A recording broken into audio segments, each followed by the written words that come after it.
Napoleon. I'm with the University of Victoria. I'm the director of the Indigenous Law Research Unit and also Aboriginal chair of for the Law Foundation and Justice and Governance.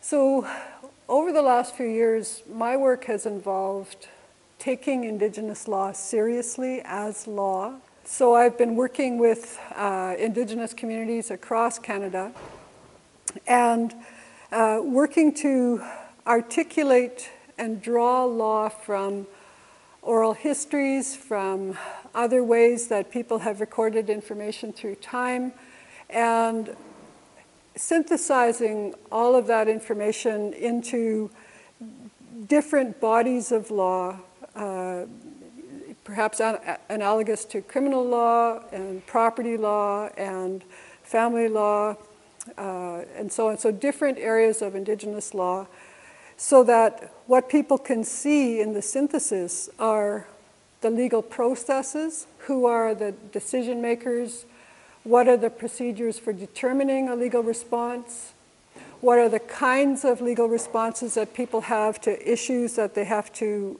resolve. So the range of responses and what's considered in making those. Also the legal obligations, like what do we as Indigenous people owe each other in our social interactions, and what are the substantive and the procedural rights in each society. So this work has been going on. We've been working in partnership with different Indigenous communities from coast to coast to coast. And it's been extraordinarily exciting because people take it up. Like, not just in Canada, we have our methodology being employed in New Zealand, and there's interest from other parts of the world as well in the kinds of, the ways that we're working to take Indigenous law seriously as law. And I guess that's the premise of the work, is that we have intellectual resources in our traditions which are applicable today to the kinds of complex problems that we have to grapple with today as part of our governance. And all societies have law. It's what's happened for Indigenous people through colonization and so on, is that our law has been rendered invisible and it's been damaged, but it hasn't gone anywhere. And so the work that we're doing is to articulate it so that it's useful today, and also to think about what has to be done insofar as rebuilding law.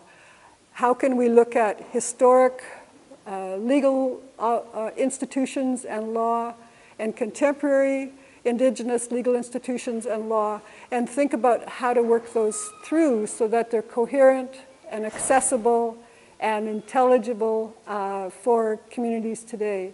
And I think that by doing that work of treating Indigenous law and all its complexity as law, that's how we're going to change the conversations with Canada. That's how we're going to change the way that Canada understands us. And it also will move Canada from understanding itself as bi-juridical, civil and common law, to being multi-juridical, in that there are other legal orders and other legal traditions that are alive today and need to be drawn upon for today.